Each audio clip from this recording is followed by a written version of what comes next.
Hello everybody, you are welcome once again to the Voice of Reformation. Now we have been on a streak in a row this week, and I'm glad you've been following this series and you've been commenting and liking and sharing. That's amazing. Don't stop, keep doing it. So the Voice of Reformation is brought to you by the New African Concept, which is a movement that is dedicated to holistic national transformation and the championing of the cause of African Renaissance. We are committed to seeing Ghana made right again. The kind of Ghana that your children and my children would want to live in and would thank us for giving our lives for. I am excited you are joining us, and we have been on a school of values. We've been talking about a couple of things for some weeks now. So if you'd want to follow up, you have not been watching our previous video, I encourage that you do that as well. Do well to like our videos, comment, and subscribe so that whenever we upload a new video, you are quick and first to get it. Today, in our School of Values session, we are talking about the value of respect and honor. The value of respect and honor. Now, this is very, very, very important in building our nations. Remember, nations are founded on the value systems of a people. So if the moral fiber and the character of its people are not strong and porous, then we know the foundations of the nation is going to start to crumble. And one of the major pillars nations are founded on is in the value of respect and honor of the people and the things, the systems and achievements that we respect or honor. Let's come to our African community and even narrow it down to our Ghanaian community. There have been many complaints of late, over recent years and times, that the generation of today does not respect. That we used to, some years back, that, a child, when an elder boards a car, or, a child is seated and an elder comes around, the child will quickly get up and the elder sits down. And these were the things would define as respect. You send the child, he's running to go get whatever item you sent it for, he comes right back to you. And, these are the times we define that respect, people valued respect and honor at the time. Great. But was that really the true definition of respect? Was that the wholesome kind of respect that was needed? You see, even in more recent times, there has been a surge, a whole wave, where it is as though, yes, the generation that prevails now seems to back the claim that respect and honor is gone from our systems. What with the insults and the explosions and I mean, when I talk of explosions, I'm talking about outbursts, emotional outbursts, and the use of vulgar words, directed towards the leadership and especially those in the political arena. And the blatant, disrespect that is shown to parents and people in authority and leadership. So, I mean, this kind of wave has caused the older generation to conclude that respect is gone out of our system. But let's take a moment to understand a few things here. What is happening now is that there has been a breaking out of the box. The advent of technology and platforms have given the youth and the younger generation, the opportunity to show their true colors actually, and to show the weakness of what we called respect and honor as a value in the society that it prevailed at the time. What does this mean?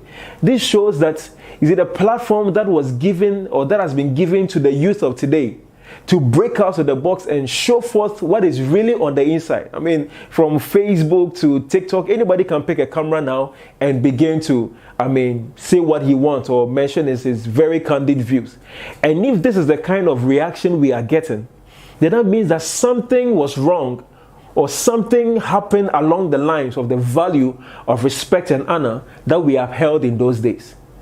And I'll tell you now that what was really wrong was that, you see, the kind of respect and honor that we have been holding on all this while has been porous and weak in its disposition. How so? Because it was a kind of respect that thrived on fear and some sort of oppression. where a child could not question an elderly. You could not ask questions. If your parents said this, your parents said that, you could not ask why. You would be beaten to sleep. In the churches, you could not ask your pastor any question. You can't, who are you and what are you? And so these were times where we could not question anything. When we ask you to do something, you immediately run, you do it, you obey without question. And this kind of demand for respect, this definition for respect, was a porous and a weak kind of respect, which was focused on or thrived or built on fear and oppression. And that is not, the true definition of respect.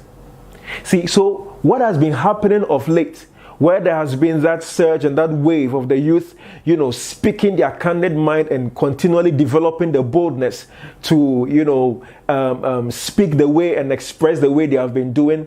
It is not the best. Hear me right. It is not the best kind of way to go about this. There are ways to express your opinions without necessarily being disrespectful.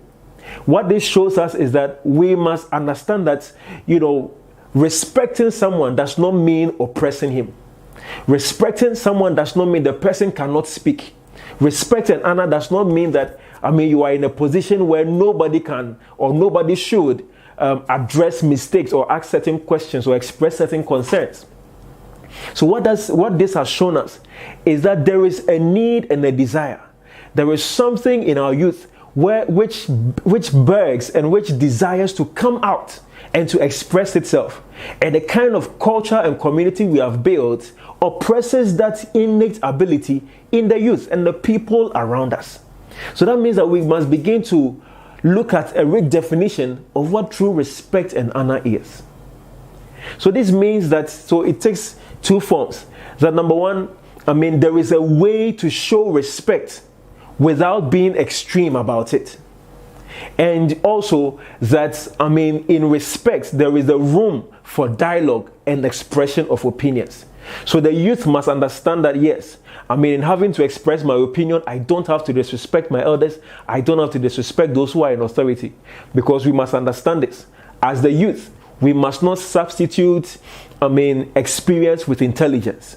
And say, experience doesn't matter. We are, in control. So we know how to use the social media to garner support and do what we want. We must not substitute experience with intelligence.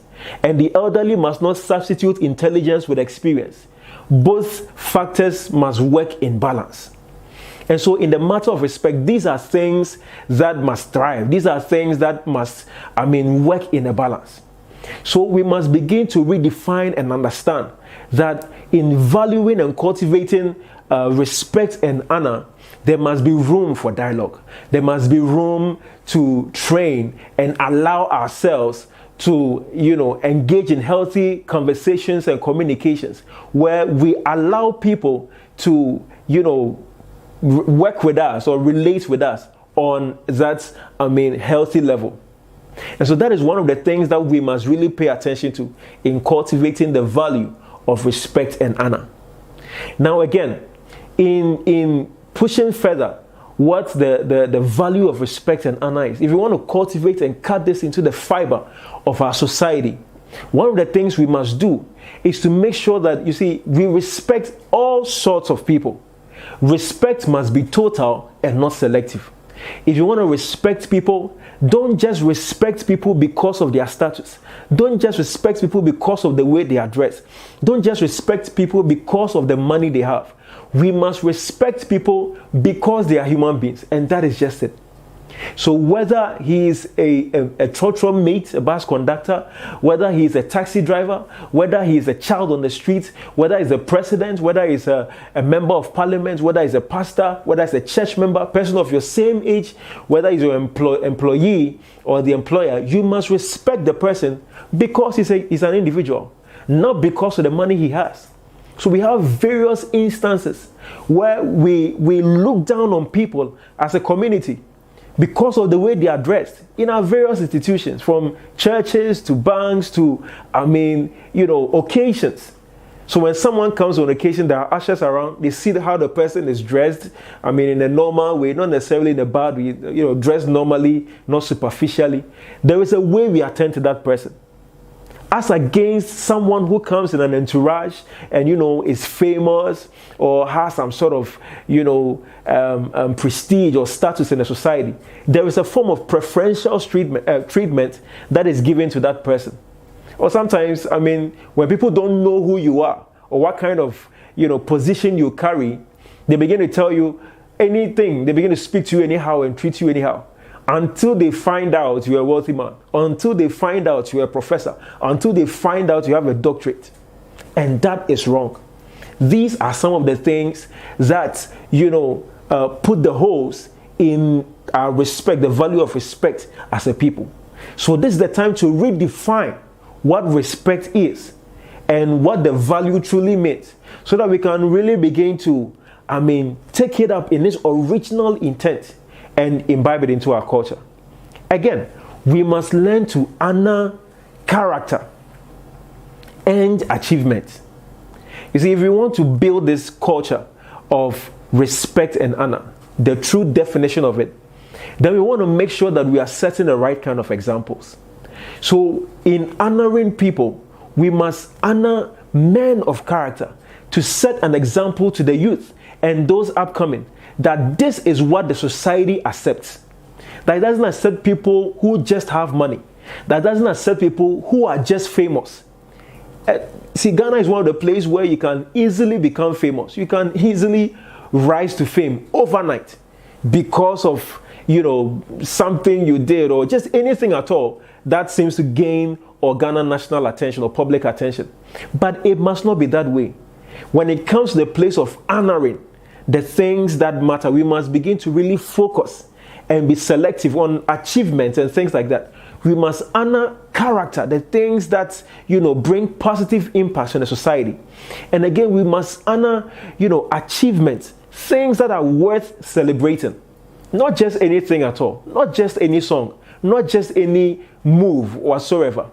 We must think and consider things on a deeper level. And so when we begin to consider these three things, where we understand that respect and honor gives room for dialogue and expression of opinion within the confines of, respecting that I'm speaking to an individual who is able to reason, no matter the age whatsoever. Yes, and again, the second aspect, that we are honoring, people of character. We honor the right kind of character and morals in our society. And number three, that we honor achievements. We respect, things that actually impact our society. When we do these things, then we blaze a trail that sets our youth and, the nationals to readjust their perspective, that these are the things I must start to focus on. That the society does not care how rich I am. The society does not care, what status I have. What they care about is the character. What they care about is the quality of my achievement. What they care about is the quality of my, presentation as a person. When we do this, then we are truly now redefining who we are as a people. And these are the foundational blocks that will build us up as a nation. And so I charge you, dear viewer, that from today onwards, redefine your understanding of respect and honor. Don't just respect people because of their status. Don't just respect people because of, their fame or who they are called. Respect everybody just because they are individuals. Again, learn to honor the things that matter so that we can begin to blaze the trail for, the upcoming generation. And this goes out to all institutions and systems and everybody listening, that we must begin to focus on the things that matter. We must show people that these are the things that we value. That if you want to be accepted, if you want to come into the place of relevance, this is the path you must walk. This has been the Voice of Reformation, and this has been the value of respect and honor. I want you to take up this charge and begin to redefine and rearrange your life. And again, share this video with your friends, share this video with your family, share your thoughts, let us know what you are thinking. This has been another segment of the School of Values. We'll be coming your way again. Do well to subscribe, do well to contact us if there are any concerns or any form of assistance you may need. We are the New African Concept, and we believe in the change that is happening in Ghana. I believe in Ghana, and so must you. I'll see you in the next episode.